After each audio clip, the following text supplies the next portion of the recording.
Welcome to Smart Route, the podcast by Call Tracking Metrics, where you'll hear stories from businesses at the intersection of marketing, customer experience, and sales. We're sitting down with business leaders and industry experts to dive deep into the path they took to find success. Here's your host, Andrew Clark.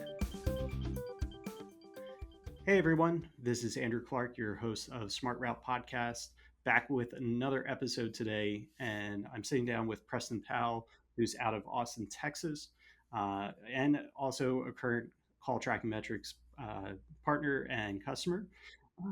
He is the founder and CEO of Webserv, which is working in the behavioral and mental health marketing spaces at large, delivering some really great products. And we're going to get into that in this episode. He's also the co-founder of some additional companies. We got Blackbook and Revenue Logic. That's also, worth highlighting that Preston comes with over a decade of experience in marketing and 8 years of dedicated specialty to the treatment space. And we'll talk a bit about his backstory and what led him to this type of career. But I'm really excited for this conversation. I think it's perfect timing. This episode's showing up in September, so we got mental health, addiction and addiction awareness month. And I think what better person to talk to? Somebody's on the front lines delivering great services to this industry. So I'll turn it over to our guest, Preston. Thanks for being here, man. Awesome. Yeah, thanks. I'll introduce myself quickly. Yeah, my name's Preston Powell. I started Webserv with a partner back in 2017 after, getting sober, and I had some background in paid media, but since then I've been working in um, the substance use disorder and mental health field.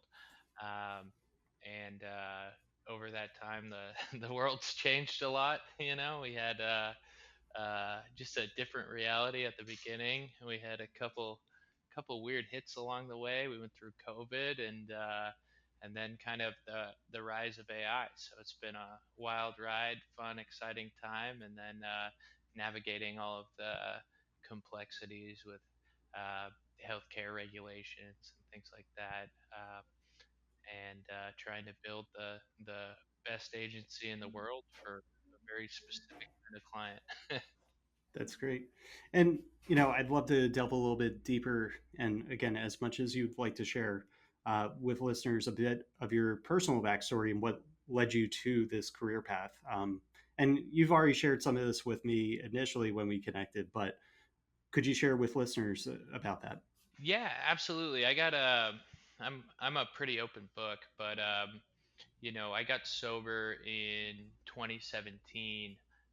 Before that, I kind of went through, 10 years of kind of battling my own addiction. Starting out, pretty fun, and then turning into not so fun, lots of consequences, and I started with down the path of like opioids, and then getting into oxycodone, ultimately getting into heroin, and some real nasty stuff. And then during that time, though, I was doing paid media in different industries. Some like business financing stuff. We'd get leads for people looking to sell kind of different lending products that were normally like short-term, high-interest kind of stuff for people that needed some cash for a business initiative.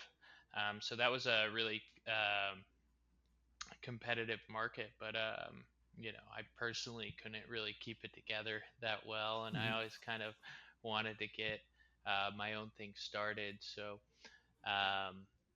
my quality of life was degrading. Things got pretty dark, and I went into treatment, and I got sober in May of 2017, so 8 years ago.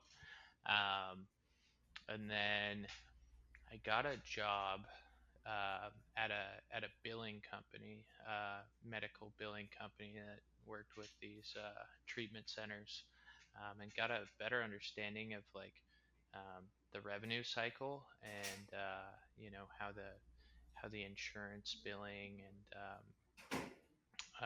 all of that kind of works, which was invaluable. But I really didn't like it. Uh, Me and my now partner, who was the owner of that billing company, were like, okay, well, maybe we could help some of our clients at the billing company get more clients. And, somebody gave me a chance. We were doing SEO and paid media. I got some pretty good results. Um, and yeah, but it's pretty crazy. We started Webserv while I was still in like sober living and some treatment. Mm. Um, and at the time, I just had a bus pass. I would ride a bus, show up at different treatment centers, and pretend like I had a meeting with the CEO. I was hitting the streets, and then Yeah. I didn't really know how to run a business very well, so I didn't structure things perfectly at the beginning as far as leadership goes. I, just hired somebody, taught them what I knew, and then we were both doing it, Mhm. and then it was like, okay, we'd plateau, and then it was like, okay, Preston needs to go and focus on sales again and grow a little bit. And I've learned a lot of lessons the hard way, but I guess since the beginning I've had my sights set on trying to bring like the level of like data and understanding Mhm. that is just so easy in some other industries to behavioral health marketing. For example, if you're an e-commerce store, you've got your Google Analytics reporting exact conversion value back to Google Ads in real time, and you can say, okay, for every dollar I spent, I made $3 back, and you can close that loop pretty much immediately and make a good Mhm. decision whether that was money well spent or not. Um, that that type of transparency is hard to come by in the behavioral health industry. Insurance companies are hard to work with. They might pay you 3 months later. You might be expecting, this $1,000, and you end up getting $9,000 or or $100, and it's 3 months later. The campaign's been forgotten about. So yeah, I guess I just wanted to help people make better decisions and provide Mhm. marketing that actually works. That was a long, Yeah. long answer. No, it's okay. No, we appreciate that, and I mean that's all excellent things that you've shared, and thank you very much for sharing that. Um, and I can imagine, yeah, the personal experiences you've had over the years and getting sober has only made you a better marketer in this space.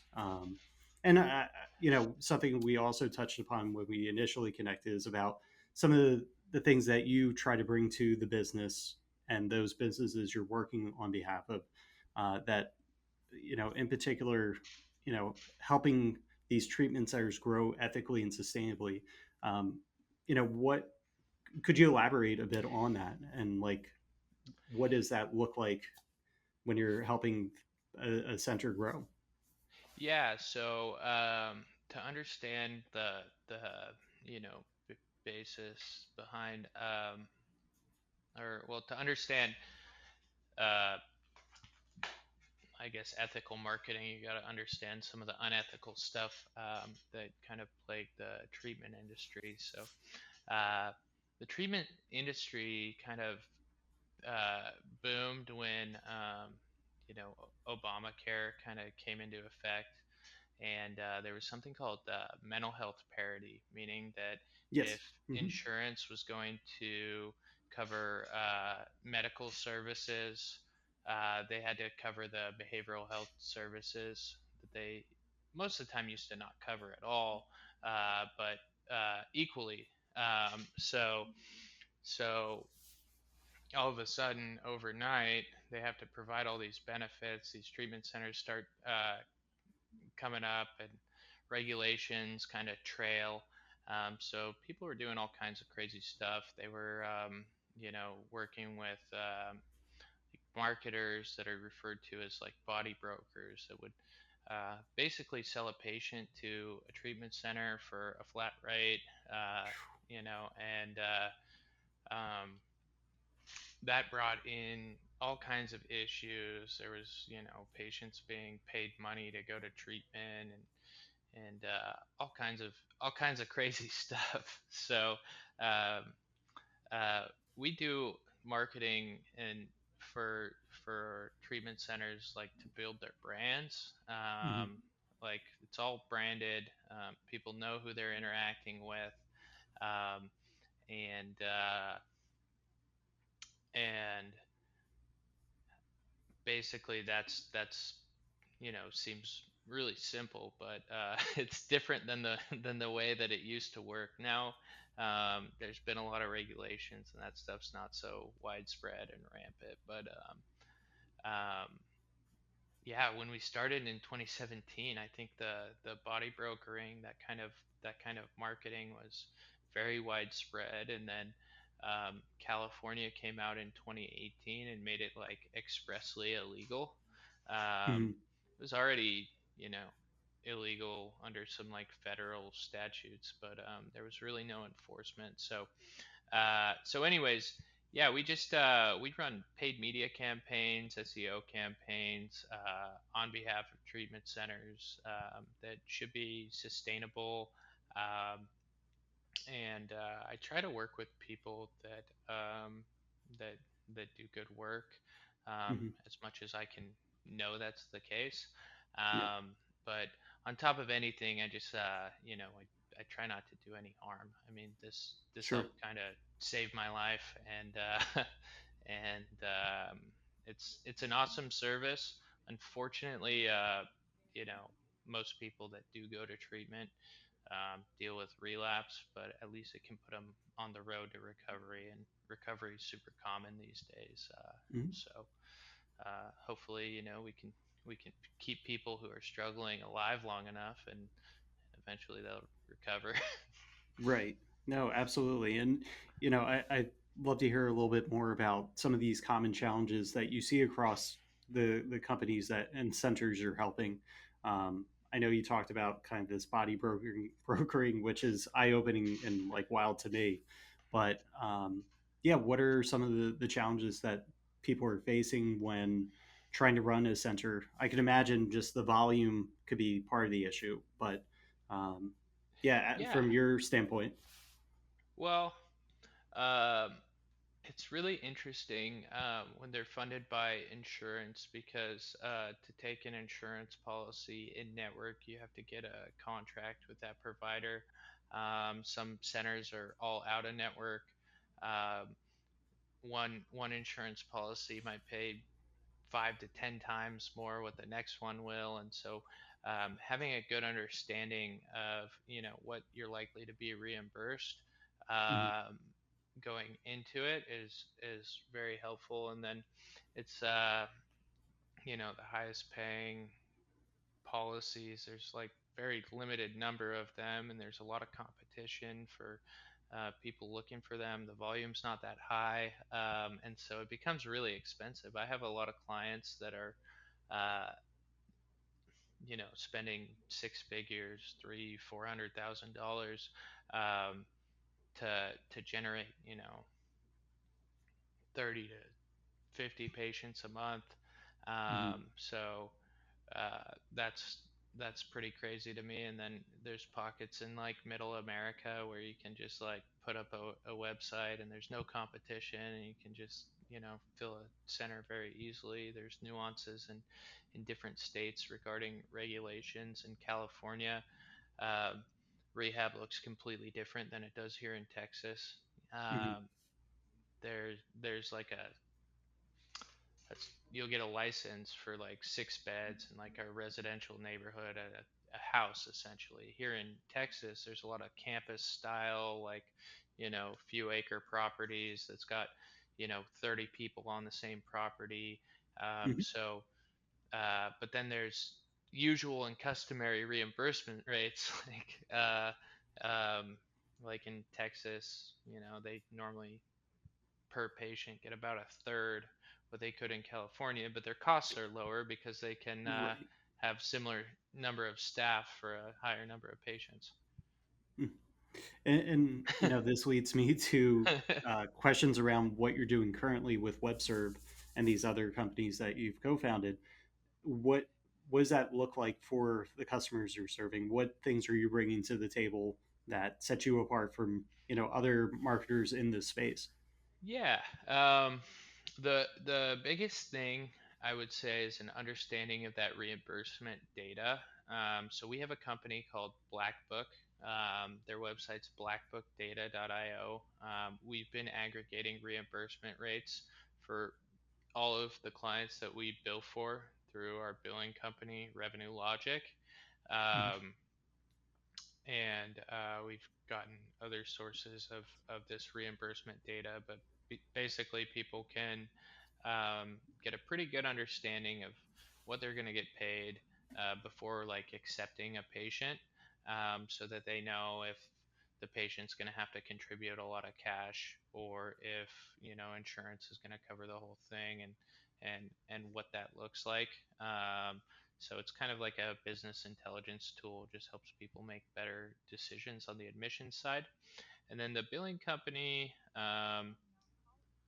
kind of pulls the whole thing together, where uh, we handle every portion of the revenue cycle, bringing patients in,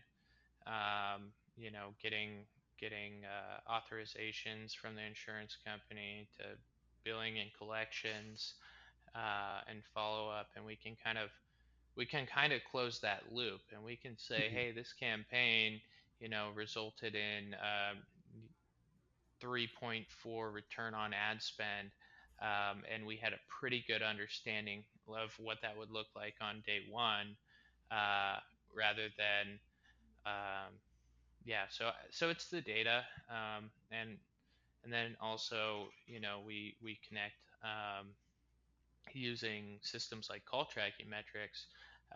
We will feed conversion values back to Google Ads that are pretty accurate, and give that first party data to Mhm. optimize the campaigns to help Google find more people like our best fit clients.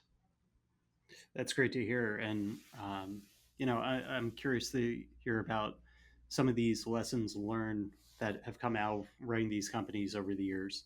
Because, yeah, I mean, what you just shared there, I'm sure it's a gold mine of like, yeah, I would do this better, or I'm not going to do this again in the future. So, yeah, could you elaborate on that? Yeah, I think that hindsight's always 2020. In running a business in general, one thing that I've learned is that it pays to run as lean as possible. There's been weird economic circumstances, uh, in the positive and negative direction. We had crazy economy, people wanting to spend crazy money, and then COVID, big contractions, and then even right Mhm. now we're experiencing a weird economic time. And um, I've fallen into the trap where I'm like, okay, things are going good. Let's spend a bunch of money to expand and all this stuff, and then it doesn't go how I planned, and then now we're dealing with some churn, and it's a little bit tight. So I think I've gotten a lot better at like managing our businesses from like a cash flow perspective. Still got Mhm. a long way to go there. Um, Lessons that I've learned like relating to marketing specifically. um, I don't know, with kind of the rise of the AI, and all of this kind of focus on data. um, I don't know, I kind of had the vision for where we're going today on day one. um, Mhm. and it's just gotten more and more important. Ultimately, I think we want to bring all three companies under one roof as like a platform, because they're so interconnected. And right now they operate disconnected. Um, but uh, but yeah, I don't know if that's a good answer. I learned Yeah. some business lessons along the Yeah, way that were sure. important. I mean, those are always welcomed as well. So, yeah, what business lessons, we've talked about at different points, like, yeah, kind of, you're, as you, like you've been saying about scaling up, like trying to keep it controlled and do it smart and data driven. I think that's great to, you know, a good reminder for everybody. We all talk about using data, but putting it into practice is a different thing. Um, and then also, you know, just to go back to what we are talking about at the top of this call, of like the integrating empathy and ethics into your work. Um, like, have you ever confronted a situation in which that's been really challenging to do? Or has it been kind of easy? Yeah, I mean, there's some times when it's a little bit tough because if you're not insured by like a private insurance policy and you're looking for these services, it's admittedly like pretty hard to find them. Hmm. There's options all over the country that will accept like Medicaid. There's free rehabs, but there tends to be like long waiting lists. And sometimes when I'm like reviewing like some of the calls and like some of these people like uh, just like not able to find the help that they need or it not being available when they need it, um, it brings you back. You're like, hey, I felt that way at one point, Hmm. and and so there's a lot of times that I wish like some of these things were not driven by money so much, Hmm. um, but for there to be an industry and options available at all, I think that that has to be involved. So I don't know. It's a challenging thing. There's been some states that have done really cool things. I think Arizona's expanded their Medicaid, and you can go to a private rehab facility with government insurance there. Arkansas's done something pretty similar. Um, there's just a lot of people that need help and can't get it, and that's a tough thing. Hmm. Um, so, in regards to what we're doing to address that, um, not as much as I wish we could do more. Last year, we teamed up with an organization called End Overdose. They distribute Narcan at different events, like Insomniac events, big music events. They've got Hmm. chapters in colleges across almost every state, and we raised I think 100 grand Wow. to go to their cause, and there's a lot of things like that I believe in. Just trying to prevent overdose deaths, and like I said, recovery is pretty common these days, and Hmm. anything we can do to try and like keep people alive long enough to find it, I think Sure. is valuable. People with no insurance, they do get sober. They go to programs, they go to the Salvation Army, local nonprofits, and things like that that help them. And people get sober at those all the time. Me personally, I try to work with guys that are trying to get sober, um, on a personal level, not related to work.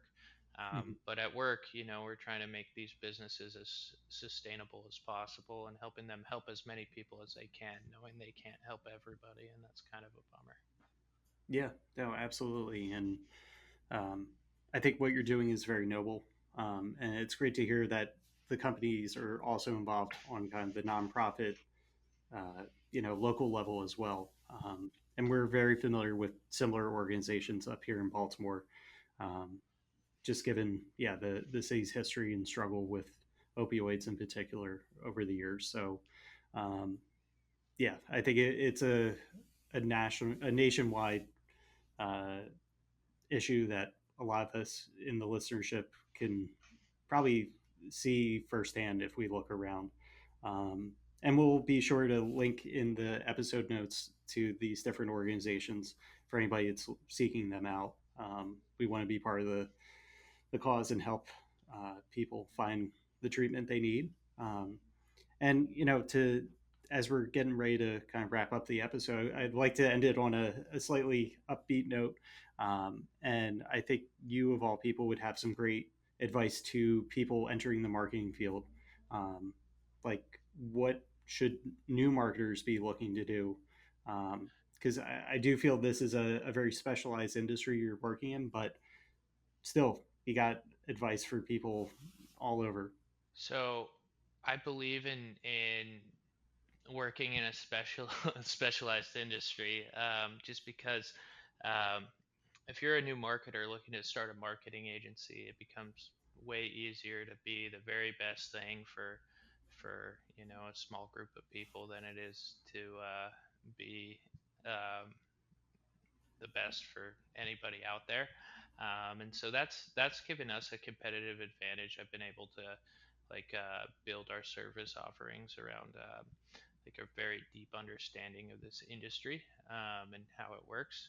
Um, and I think that specialization is important. And then if you're a marketer, maybe not looking to start an agency, I also believe in specialization. Mhm.